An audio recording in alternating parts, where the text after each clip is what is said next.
I take refuge in the Dharma. I take refuge in the Dharma. I take refuge in the Sangha. I take refuge in the Sangha. Keeping the palms joined.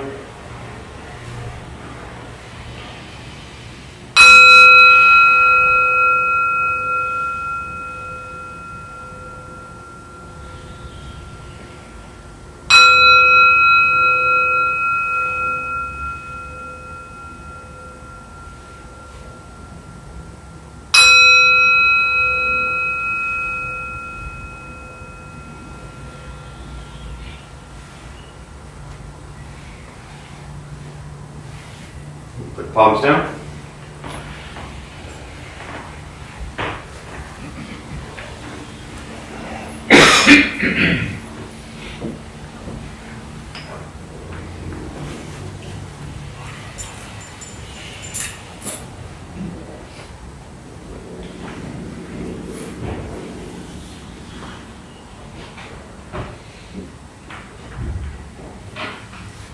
All right, good morning everybody. Morning.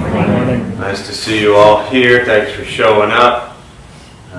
It's funny, this path and this practice got probably, 17 things right now that I'm working on. And you know how many of them are going how I'd like them to? Zero. I'm not even kidding, zero. Nothing is going how I would like it to go. This is the practice. Right? For those of you who are brand new to Buddhism, welcome. Please don't think that just because you meditate and go to some Buddhist thing that all of a sudden your life is going to start falling into place. In fact, very often it might just get completely blown up first before it begins to fall into place a little bit. But for me, this practice is always coming back to the Paramitas.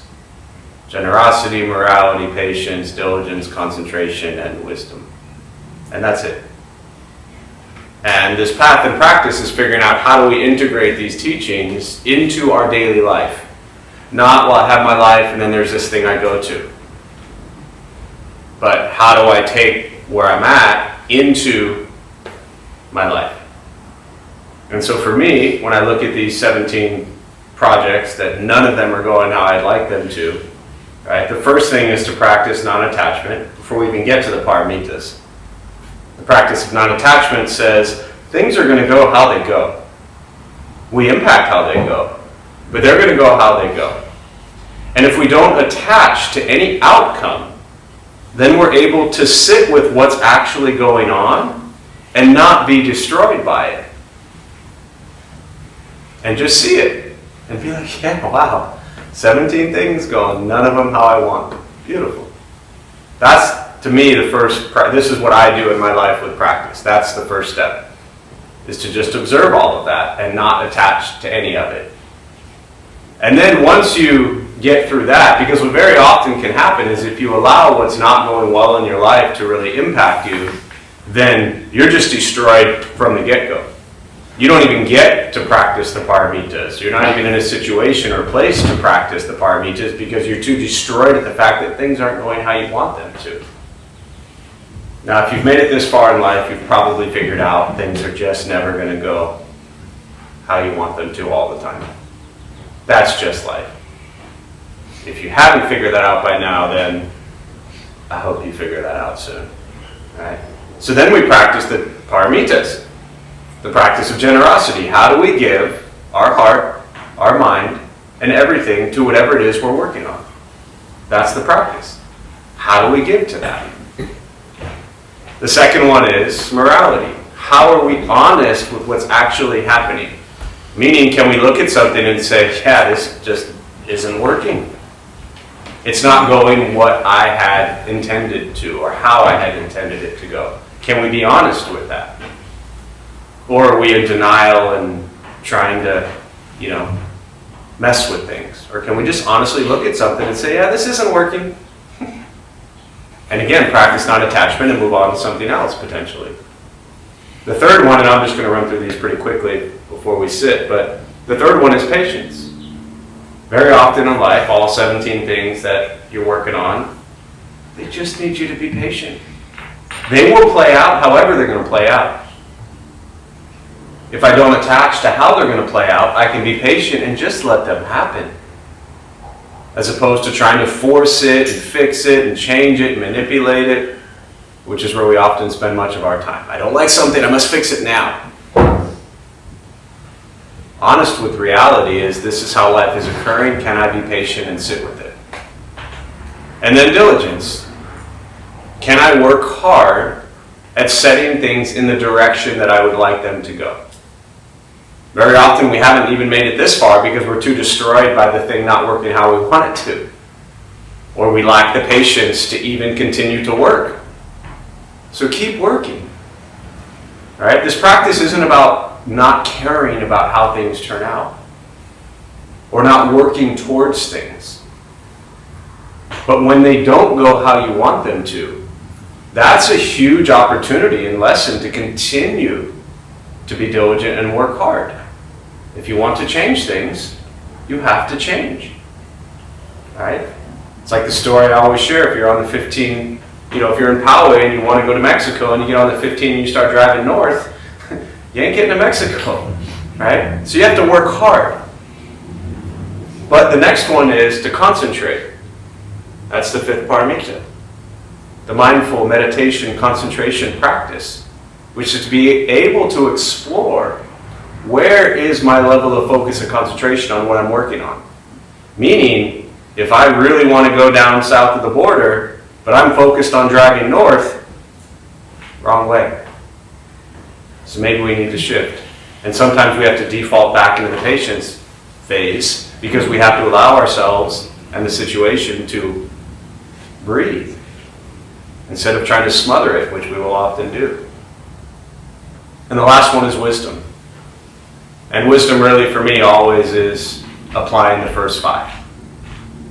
Continuing to practice the generosity, morality, patience, diligence, and concentration towards every situation in your life.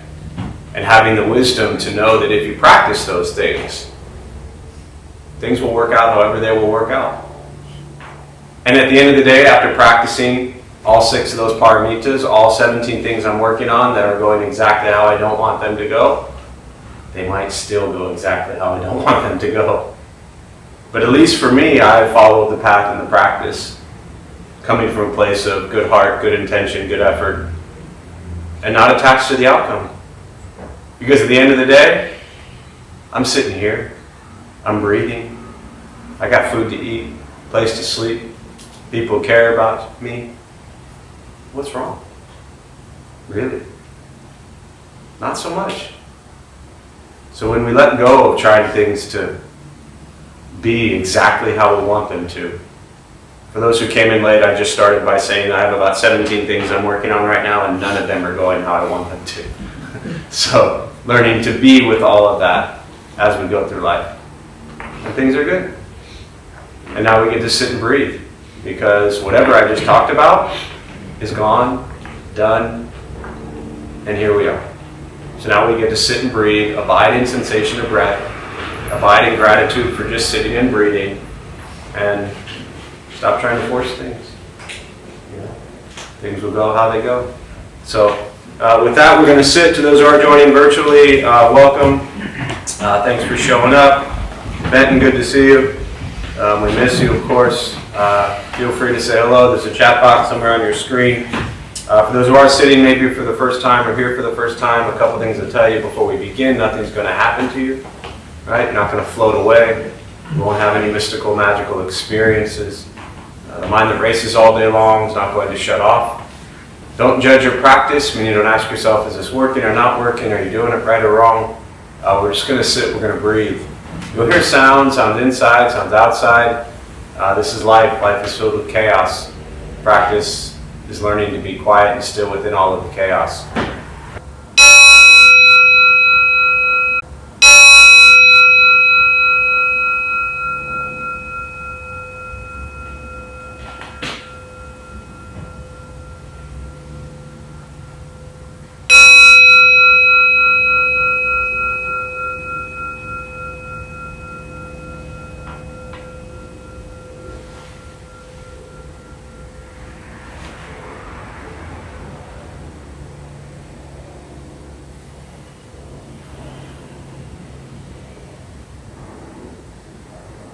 And starting with the eyes closed if comfortable, or slightly open.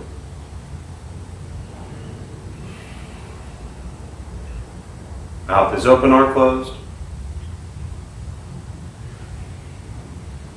We'll start with taking 3 deep breaths, slowly.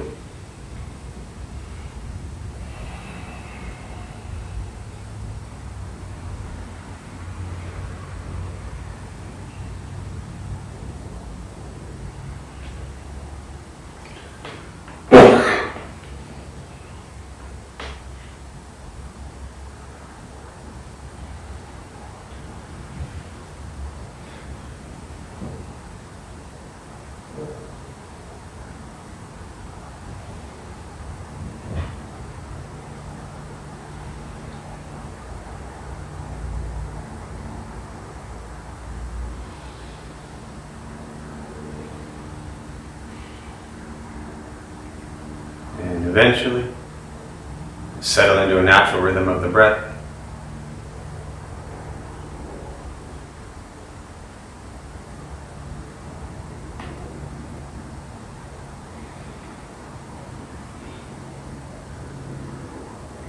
Noticing the mind as it wanders, jumping from thought to thought.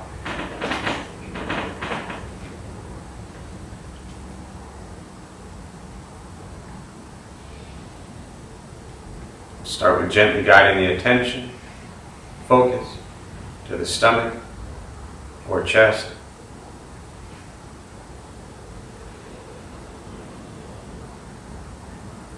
Breathing in, feel them rise.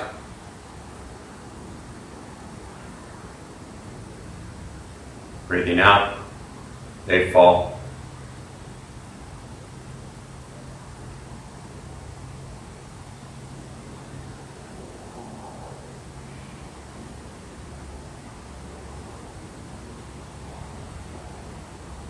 Simply continue this practice, observing sensation of breath.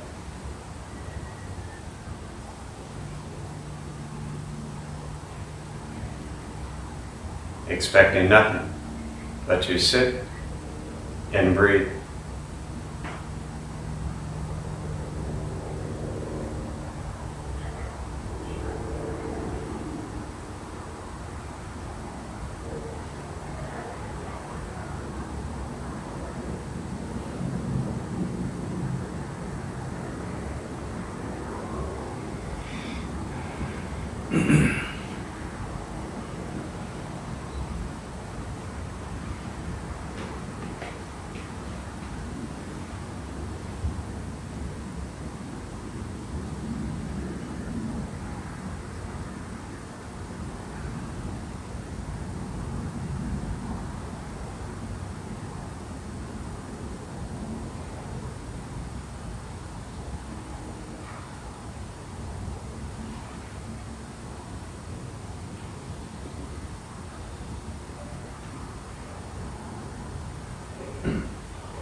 As the mind wanders, lost in thought, recognize it.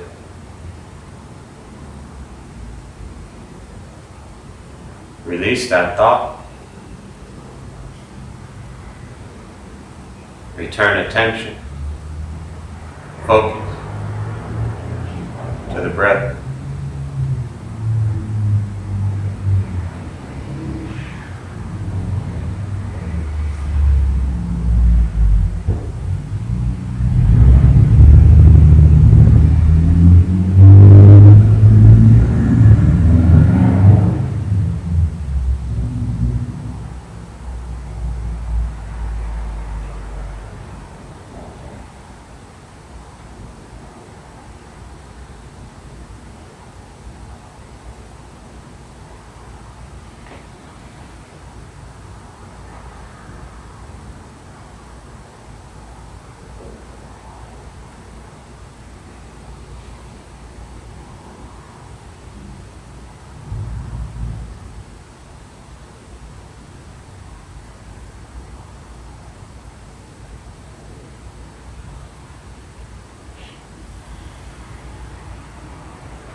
Breathing in,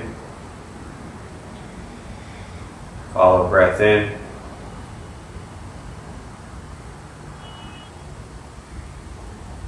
breathing out, follow breath out.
Keeping the mind alert.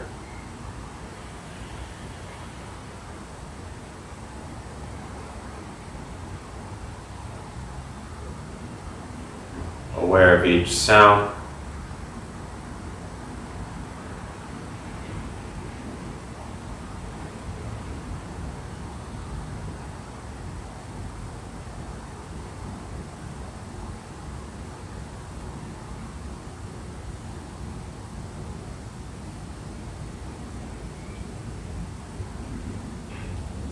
Each thought.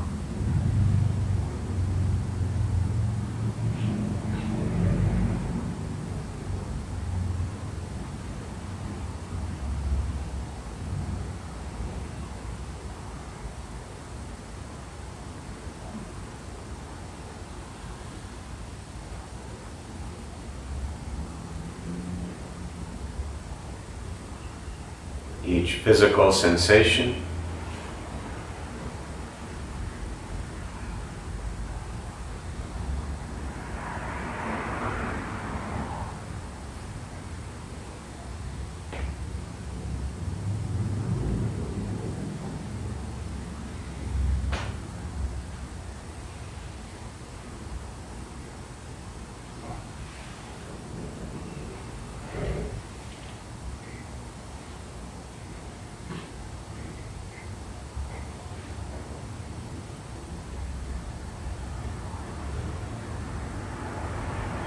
Yet concerned with nothing but sitting, breathing.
And with the body still, rested,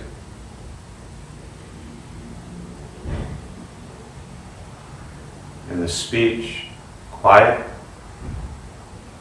aware of all sounds,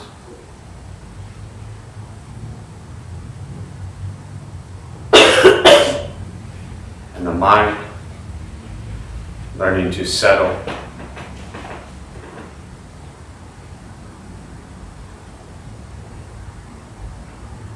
Know what it's like to just sit and breathe.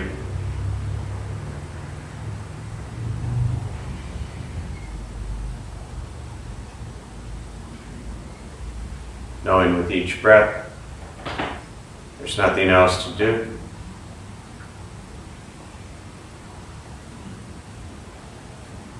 Nowhere else to go.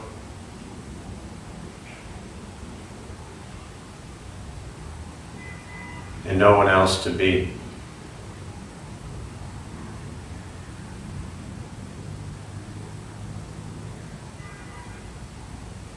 Everything beautiful, exactly as it is. Sitting breathing.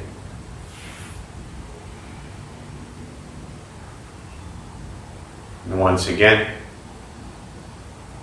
taking 3 deep breaths, slowly.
As you slowly open the eyes,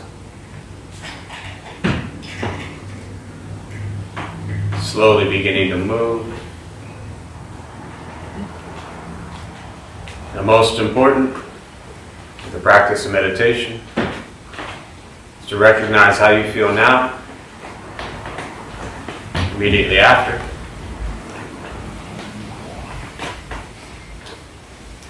Compare this to how you typically feel throughout your day. Recognize the difference, if there is one.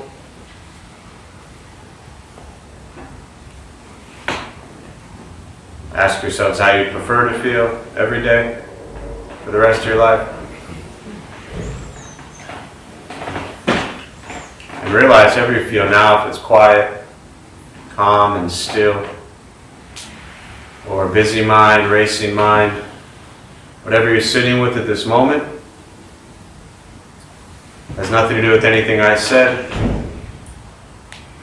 It's nothing to do with how you sit and hold the hands or cross the legs. It's nothing to do with the sounds around us or anything else for that matter. It has everything to do with your own mind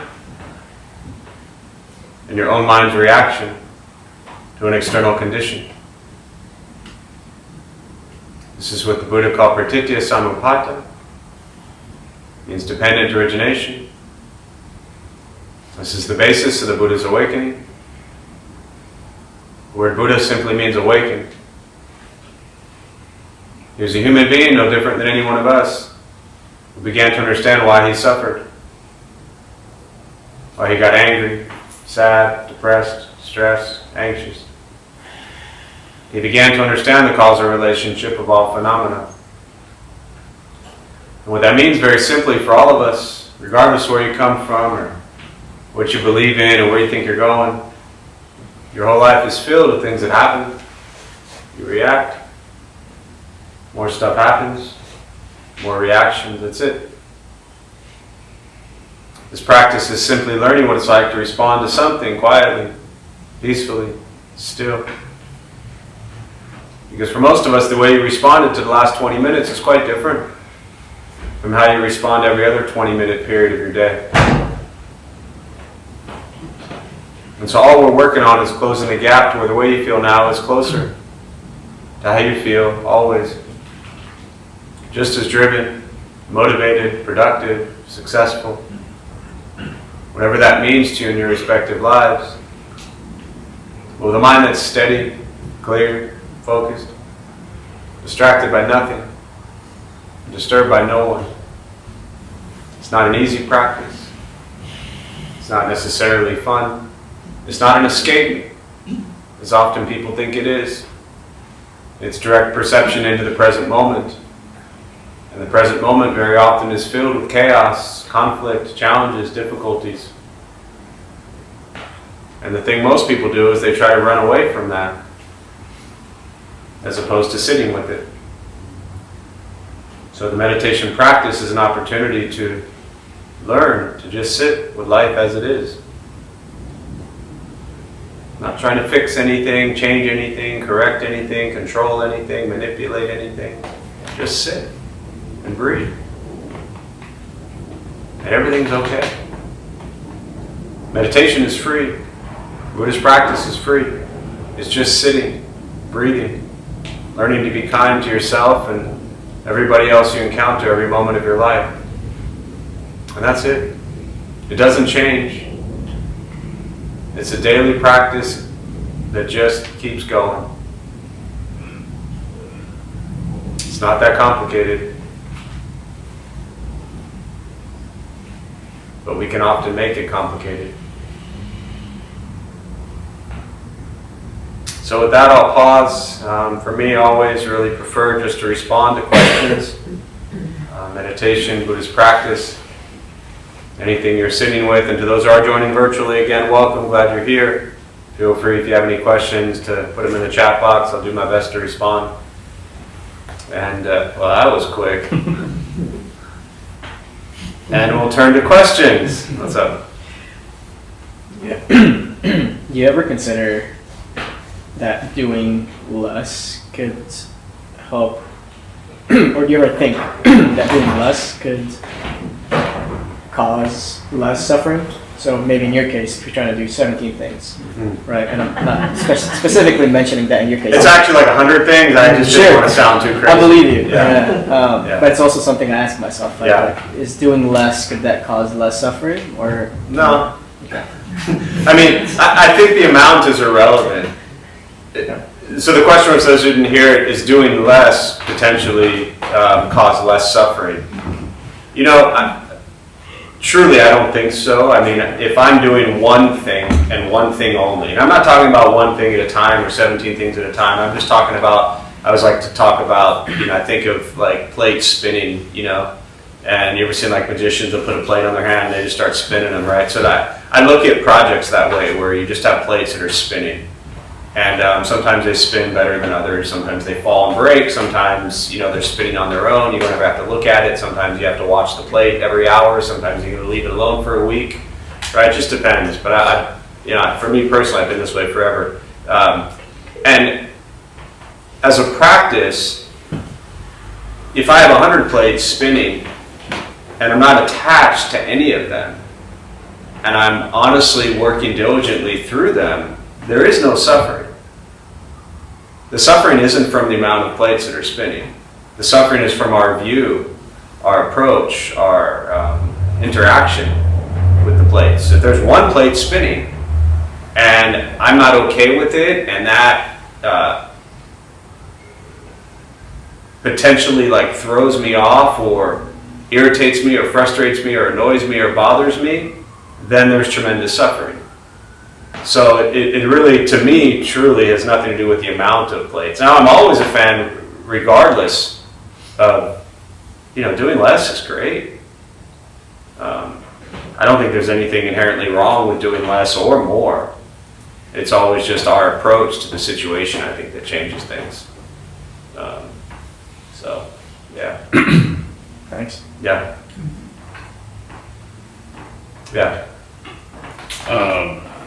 Your response to him actually might have covered this, but I was Yeah. going to ask anyway. Sure. So I'm dealing with the most stressful thing I've ever gone through, with the death of a parent, and dealing with siblings, caring for my mom, all that kind of stuff. Yeah. And I want to insert my will into what's going on, but that's making it, the suffering, so much worse. So I'm just trying to find a way to, I don't know, I don't think I can totally non-attach, but just, I don't know. Yeah, I don't even. Yeah. It's hard to formulate this question. Sure. Sorry. Well, let's look at non-attached, because based on what you just said, I think you have a not so clear understanding of non-attachment. Probably. You know, what you're going through, death of a parent, siblings, many people in this room have gone through it, are going through it, or will go through it, right? As the Buddha taught, there is birth, there is aging, there is sickness, and there is death. And there is no escaping that. So the question, similar to this, you know, prior question and my response is, the situation isn't the problem. The problem is our approach to the situation, right? And so to give it some context around non-attachment isn't not caring, right? You said about insert your will almost as if that was the opposite of non-attachment. Non-attachment is not turning your back and walking away and not caring. You can insert your will, but is your will coming from loving kindness, compassion, joy, equanimity? Is it coming from greed, anger, ignorance, craving, desire? So when we say insert our will, like take away the strong words, because insert your will to me just seems very forceful. Take away the words and just say you're doing stuff. Is what you're doing coming from a place of kindness and compassion, or greed and anger and ignorance? That's, to me, the practice. It's not about I'm either going to push and push and push and get shit my way and everybody else can F off, or the extreme, which would be F you, I'm running away. And that, to me, sounds like what you're talking about, the way you asked that question. Was either you can keep pushing for what you want, or you can give the middle finger to your siblings and walk away. And it sounds like both of those are a disaster. So in Buddhism, we talk about the middle path. There's a balance. Instead of inserting your will as if you're running through a brick wall, just practice kindness and compassion in your interactions with your siblings, without any attachment to how they're going to react and respond. This is the practice of non-attachment. Time generosity, and by the look on your face right now, I think that just hit. Stop expecting siblings to be a certain way, is the practice. Your kindness and compassion means they still might treat you like shit. And so then we have this conditioned response that says, well, if they're going to treat me that way, then forget it. Peace out. You figure it out. That doesn't sound too kind and compassionate. It sounds like you're attached to wanting an expectation, or I should say to wanting some sort of return from your kindness, which then isn't really kindness. It's kindness with some strings attached. And the Buddha taught pure generosity is no gift, no giver, no receiver, no attachment to the outcome. You are practicing what you are practicing. They are doing what they are doing. Don't attach to how they are. Focus on your action. Does that make sense? Yeah, thank you so much. And that will liberate so much suffering in your life. Because the reality is, it's again, without getting too far into it, because I don't like to know details, you probably already know how they're going to respond. So it shouldn't be a surprise. And just because you increase kindness doesn't mean they're all of a sudden going to be like, oh, you're so wonderful. No. They're going to do what they're going to do, and that's their mess. And your mess is your mess. You know? Yeah. The loss, obviously, the pain is there, and that makes things even more challenging and difficult. As I always say, there's real pain, real trauma, real loss, and then there's, the anger over our latte made the wrong way. These are two different situations. So, I'm sorry for the pain that you're going through, and just keep opening your heart to the best of your ability. Thank you. Yeah. What else? Yeah. Kind of related, likely, but when things don't work out in the relational world, and someone like me who's been conditioned to default to I've done something wrong, even though my intention was to be kind and open.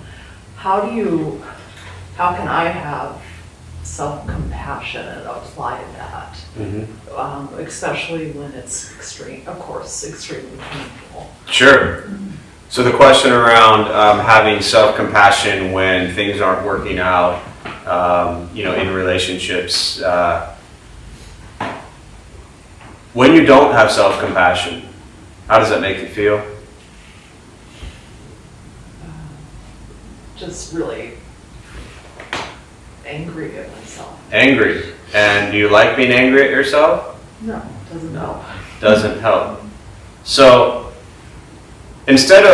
for me, instead of looking at like how to practice self-compassion, I would look at how do you practice the opposite of self-compassion, which is anger and hatred and disgust.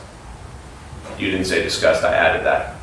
But that's usually a pretty safe word there, right? I would explore how you practice that. What does that look like when you're being angry toward yourself, when you're disappointed in yourself, when you're disgusted with yourself? What does that look like? And try to remove those situations and actions from your day. By default, that is self-compassion. For me as a practitioner, it's always been easier, instead of looking at, what is ultimate wisdom, right? The root cause of suffering, greed, anger, ignorance, 3 poisons, craving, attachment, but the 3 poisons, greed, anger, ignorance, the Buddha said, the second noble truth.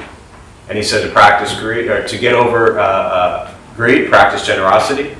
To get over anger, practice compassion. And to get over ignorance, practice wisdom. But instead of searching for what is ultimate wisdom, I look at where am I being ignorant and how can I do that less. Instead of looking for ultimate compassion, I look at where am I being angry and can I do that less. Instead of looking at how can I be incredibly generous, I look at where am I being greedy and I do that less. And you'll see in time the tails will begin, the scales will begin to tilt to where maybe you're having so much anger towards yourself and the compassion is really low. And as you decrease the amount of anger, compassion comes through. So, yeah. What else?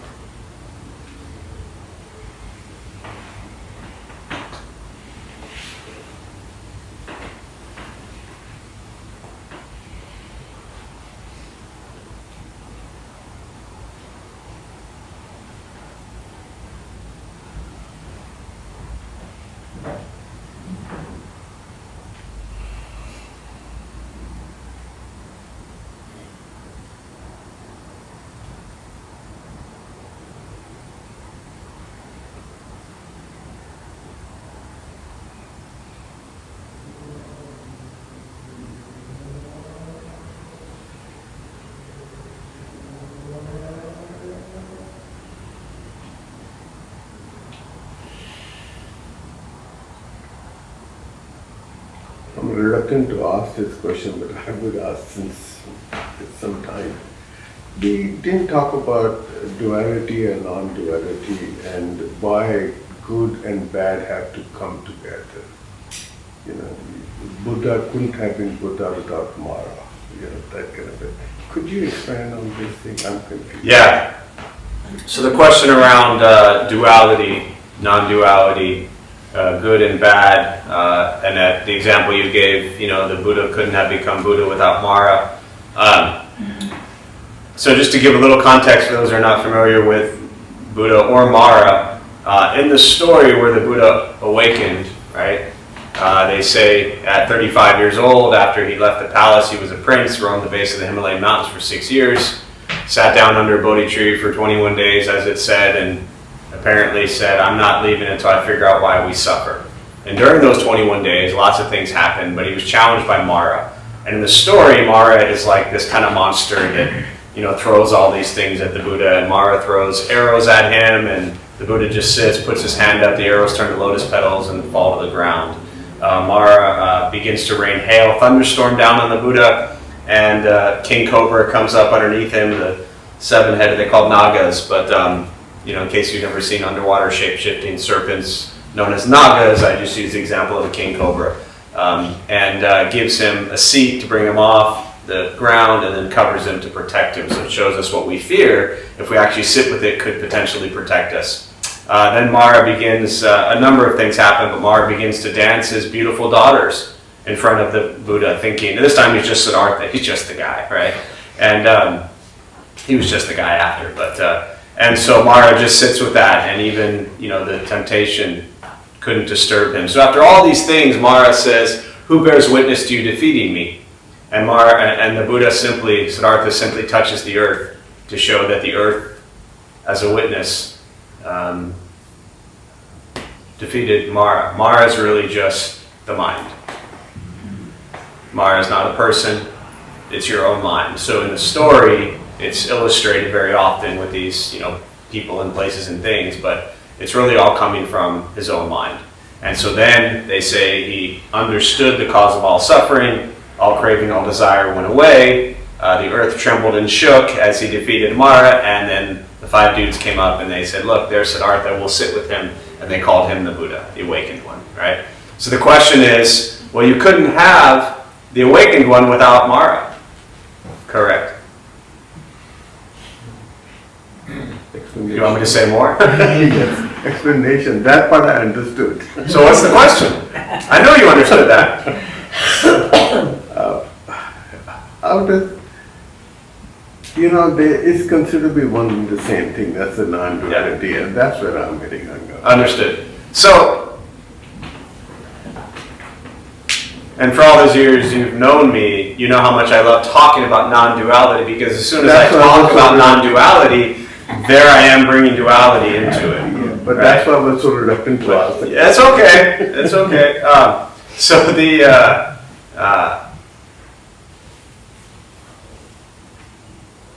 in what we refer to as this conventional reality, right? In Buddhism, there's talk about conventional reality and ultimate reality. Conventional reality is where we are. We have a closet full of clothes, large or small, whatever it is, and we think it actually matters what shirt we put on. We have been so conditioned to think that what shirt we put on makes a difference. Did any of you just close your eyes, reach in your closet, and pull out a shirt? No. There was thought. And we think that all of that thought actually means something. Whether we put it on for ourselves because it makes us feel good, because we think we look good in this shirt, or we put it on for somebody else because we want somebody else to think we look good in this shirt. Whatever it is. With all of our clothes, all of our shoes, all of our belts, all of our ties, all of our socks, all of our stuff, we think these things matter. They give us personality and identity. I get it. But ultimately, it makes no difference. What shirt you have on means nothing. But we are stuck in conventional reality that says we must look this way, we must talk this way, we must go here, we must eat this, we must be in this relationship, we must conform to the perfect little box that this conventional world has set up, that billions of dollars are spent advertising, telling us about duality. We are not this enough, so we need that. Okay? And ultimate reality says, drop the I am not this enough, so I need that. But because we live in this, and this is in Buddhism, and now on Sundays really, the classes, I'm focusing on this, but this is the Prajnaparamita, Perfection of Wisdom Sutra, Heart Sutra, Diamond Sutra. It is all about duality. And understanding that we get stuck thinking that these things matter. Now, conventionally, we use right and wrong, good and bad to be able to function as a society and get along. Right? You can't just go murder somebody and say, well, ultimate reality says it doesn't matter. I'm a Buddhist. No, it matters. You cause harm. Right? You can't just say, well, I'm going to run across the street back and forth with my eyes closed because ultimate reality says it doesn't matter. No, you will get hurt. Conventional reality keeps us all safe and functioning as a society. But to what extent do we continue to play into that? And how much suffering is spent because we think all these little things matter? And we're conditioned from birth. Truly, it's not your fault, you're not alone. Right? We are conditioned. We cry, somebody picks us up, right? Our diaper needs changed, we're hungry, whatever, we're held, we're changed, we're fed, and all of a sudden life is good again. And then, 4 hours later, whatever it is, I'm not a parent, I don't know how long it takes for babies to get hungry, but whatever it is, they get hungry again, they start crying, and they don't know, we'll feed them again and everything's good again. Now we're all just big babies, and we're just crying in various ways to be fed or held or hugged or changed or clothed or whatever it is. Now we probably act out and cry differently, right? But we've just been conditioned from the beginning to live in this dualistic world, this dualistic mind, right? I use this example a lot, but one of my favorite scenes ever in a movie is the Adam Sandler Big Daddy. You're here seeing Big Daddy, right? And the little kid, he just tells him, what does he tell him to, who saw it? I said the hand, you've seen it? Yeah. And what does he tell him to, when he gets the kid ready for school? I don't remember, I just remember him yelling. Well, he yelled a lot, yeah. He wasn't a great daddy, but yeah. But this part of it, he was great, right? He tells him to go put on whatever he wants to wear to school. And he picks out like what are those called? Flippers? The swim things. Fins? Yeah, fins, right? He puts on fins, he puts on goggles, right? To go to school. The kid's like 5, 6 years old. He's like, just go put on whatever you want. And he puts on the fins and the goggles, and he calls him Scuba Steve. And he goes to school in goggles and fins because that's what he wants to wear. Right? But no, we're not raised that way. You have to look perfect and pretty and beautiful and handsome, and we got all these phrases that define who we are and label us and put us into these boxes, and then we're stuck. Right? So next Saturday I expect to see you in goggles. Have to go and buy them. So, yeah, we're stuck, man.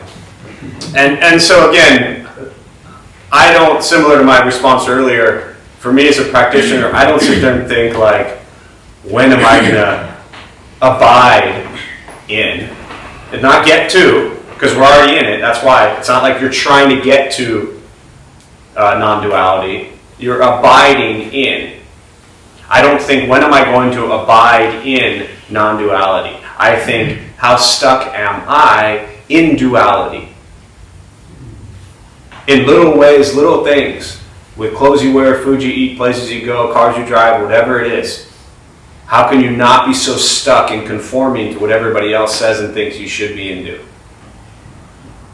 Because your whole world, we all think we're free to pick and choose what we do. If you actually stop and pause each time you think about what you're going to do throughout the day, is it really what you want, or is it because you've been conditioned to do that? Bells ring, they tell us to stop. Right? Thank you. Yeah, non-duality.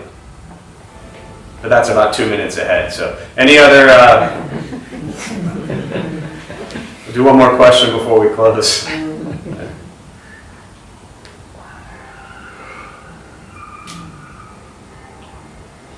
Probably because of the length of the time it takes for the bells to go. So I haven't timed it, my friend. One more question and then we'll close.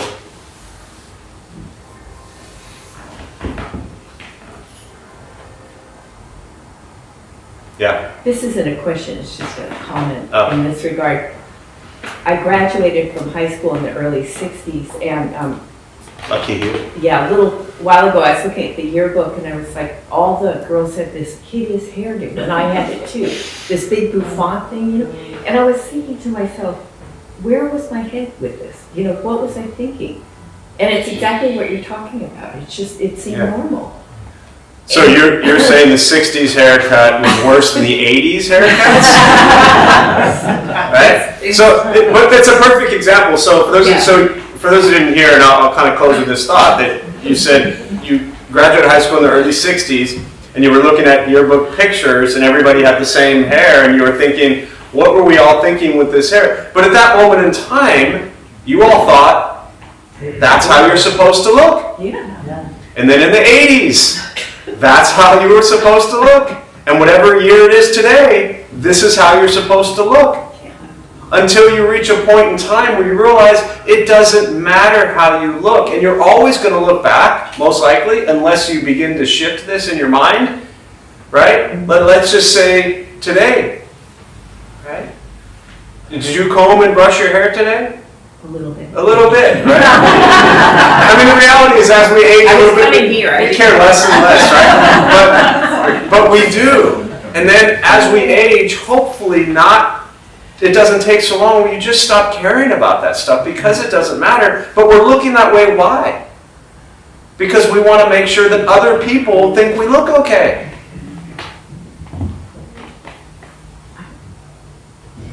So whatever we look like today, using that same example, you could look at 5 years from now, 10 years from now, 20 years from now.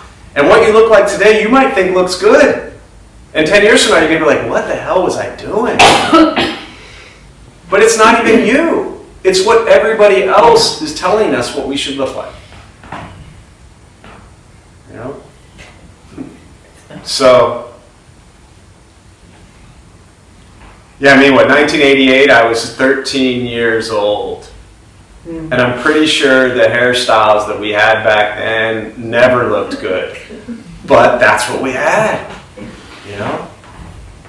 And you paid a lot of money to look that way. Because everybody said you should. But here's the thing. If all of a sudden that was the end of it, if it just stopped there, nobody would make any more money trying to get you to look a different way. Maybe that has something to do with it. Maybe just being however you look doesn't play into this society that we built, to where everybody has to prey on your not being okay. I always say, I hope someday nobody ever shows up here. I hope I sit down one day and I'm just talking to myself, because I know I'll still be a mess. But if nobody shows up, then everybody's good. You know? But chances are that ain't happening anytime soon, so I'll keep showing up. So we'll join palms. May the benefit of this practice be shared with all beings in all directions. May all beings be at peace. May all be free from suffering. May any merit gained from this practice be transferred to those who need it most.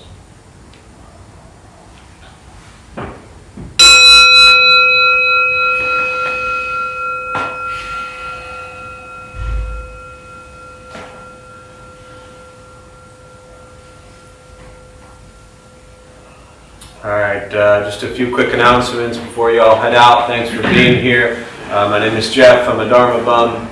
We opened up this temple 17 years ago to introduce Buddhist practice to those who show up. Those of us who lead, we're not monks, we're not nuns, we're not gurus, we're not masters, we're not teachers, we're not looking for students. We're just practitioners. We do our best to take our understanding of Buddhist teachings and put it into terms that hopefully make sense to those who show up. So every night we have different practices going on, different people leading from a different Buddhist tradition. Every Thursday, 4:30, we do a food redistribution program. I still think it's one of the best things around here. We prepare gourmet vegetarian meals, also known as peanut butter and jelly, and we feed people who sleep on the street. So anytime you think your life sucks and you kind of lack gratitude for everything that you have in your life, go feed people who sleep on a sidewalk, and it tends to change things a little bit. So other than that, let's see.